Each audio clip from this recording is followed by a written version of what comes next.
Hey, good morning. Yes, it is. It is Friday. You have made it to the end of the week, guys. It's June 7th. So, what are we going to talk about today? Well, I got to thinking about it yesterday, and I was getting ready to put a video together. It took 4 hours to do the works, but I've only got an hour video, so you're going to see, an hour, and then you're going to see the end result, okay? But it come up is I had a lot of friends stop yesterday, customers to visit. And we come down to talking about what's your word and what's your handshake worth to people. I mean, do you stand behind what you say and do, and do people value that they know if you do a handshake that it's your word, it's golden? Stay tuned.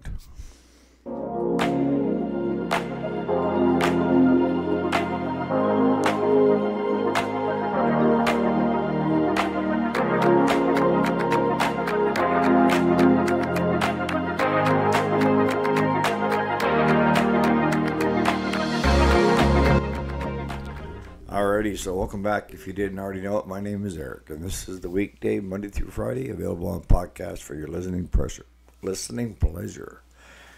All right, so where am I going with today's topic?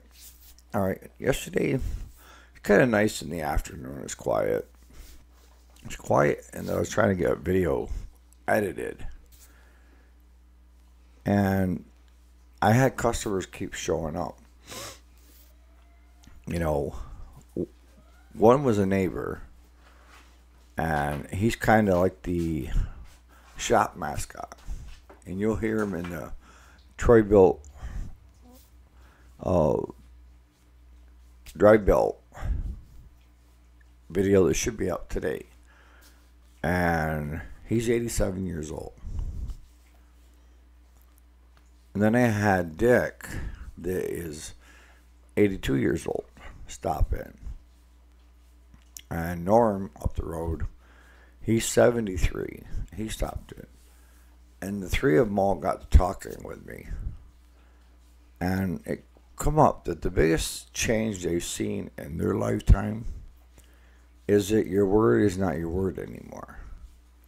A handshake is meaningless. And you can tell people whatever you want and not follow through. It has no value. And nowadays, you want to make sure that you got triplicate paperwork all signed and notarized, or it's not worth the paper it's written on. And I'm part of that generation of still doing the handshake, still doing if I tell you I'm going to do something, or I tell you this is what it is, I mean, it is.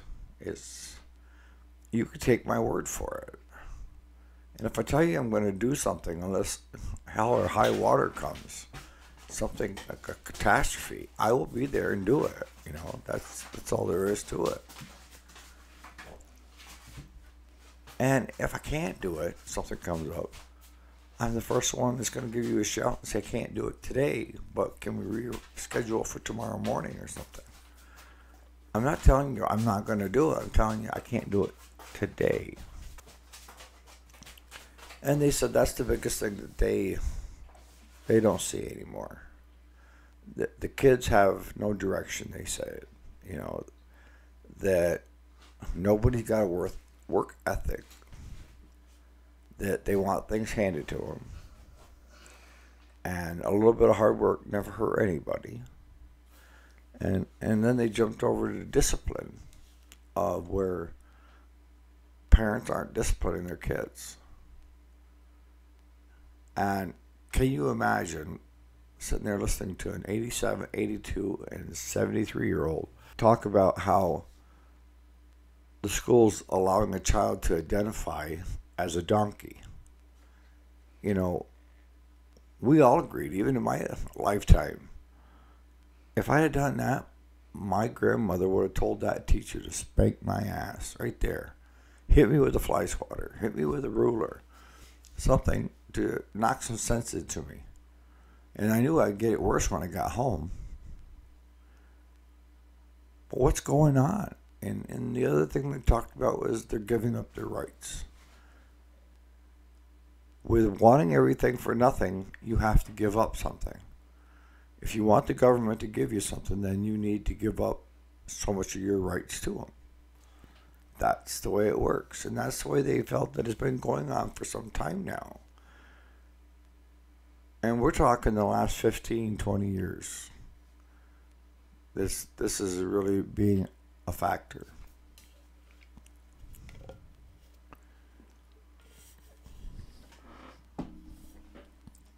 So it brings it back to,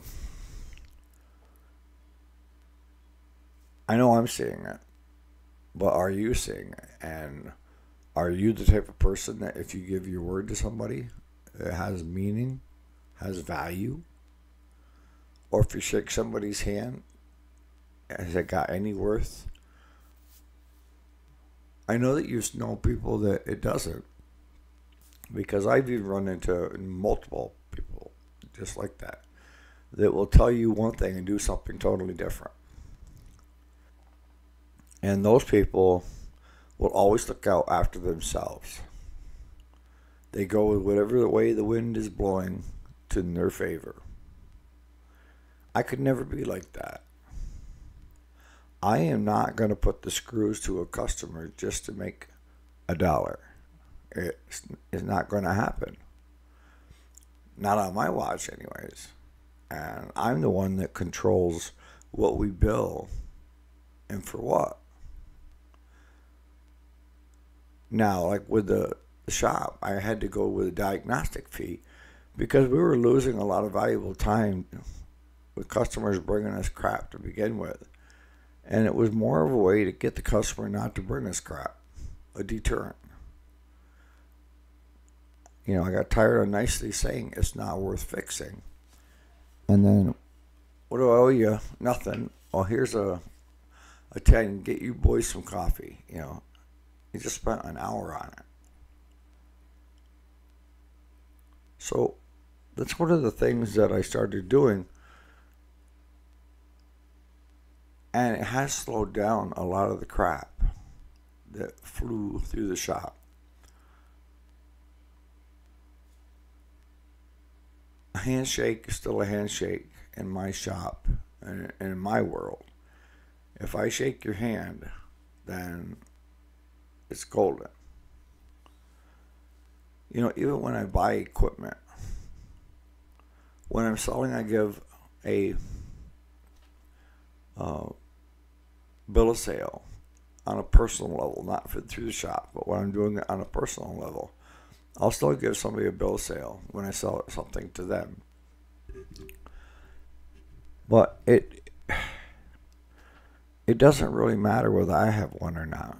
You know, it does if it's something registered, like a car or a boat or something like that. But if I'm buying cows, farm machinery, I don't need a bill of sale. It's stuff, I'm buying it with the cash that I saved up from something, selling something else. But I've even had to change my ways on that.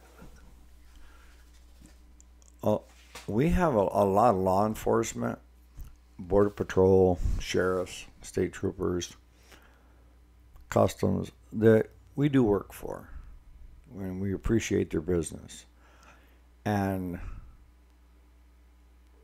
they keep an eye out around the shop when they're coming by on patrols and stuff.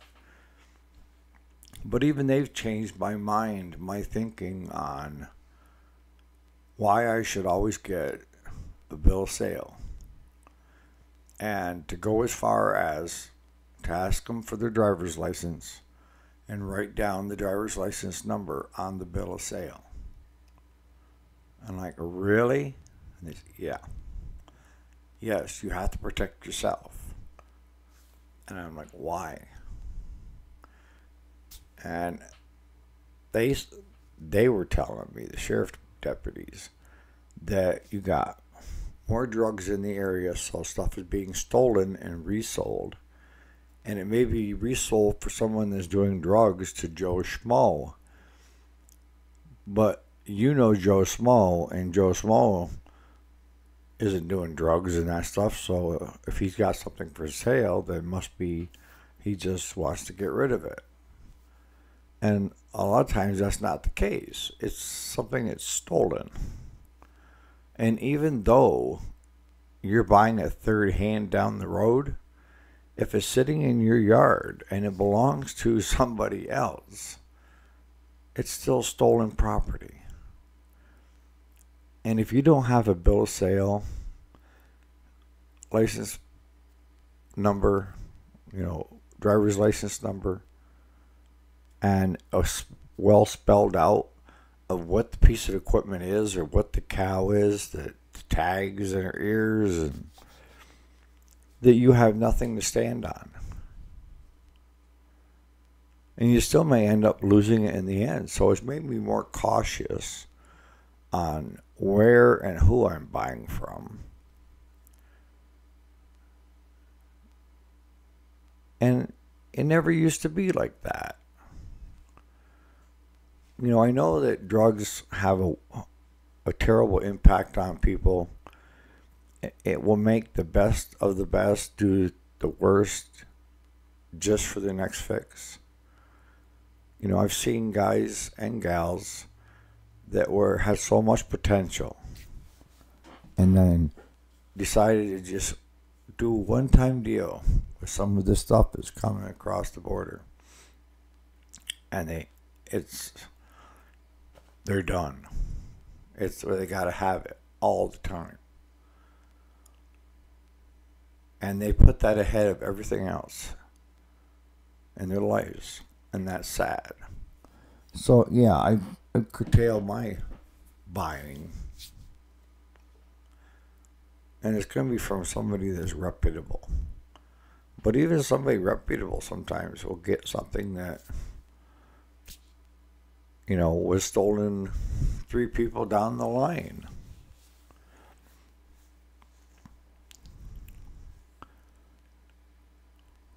Now, talking about giving up your rights, and why is that important? That's important. The party in power tries to say that it's better off of the mostest to have more laws to control you with. That's what it is. It's like the border. If you follow the rules and laws that are on the book, that border would be closed airtight. We don't need any more laws, rules, this or that. We just need someone that's willing to enforce what's already on the books. Period. Firearms. It's a right. Second Amendment. But there's already rules and regulations on the books that do background checks,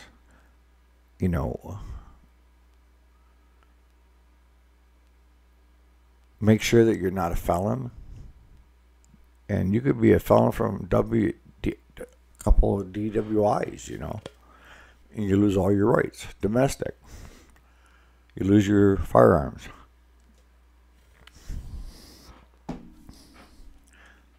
So there's already so many rules and so many laws on the books. Why make more? More control. They can pick and choose who gets to have what. And I've always had that sense that, the only time a government would feel threatened by its population having guns, firearms, and ammunition is if the government isn't doing the best by its own people. See, our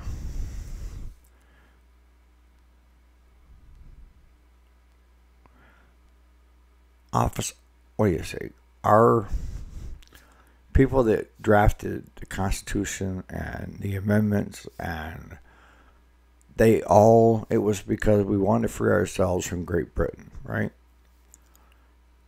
And we never wanted to be told by a government again how we had to pay all these taxes and everything else. And we're almost back there, folks. We're almost back there. But that's why the Second Amendment says the right to bear arms. And that was put in there so that if your government became a dictator, oppressor, then it would give the people the ability to rise up against that government and overthrow it again, just like we did with Great Britain.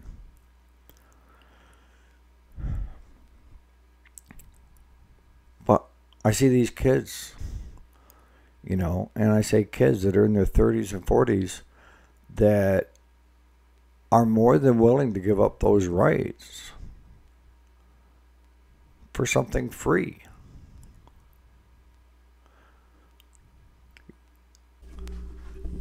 So I'm going to start wrapping this up.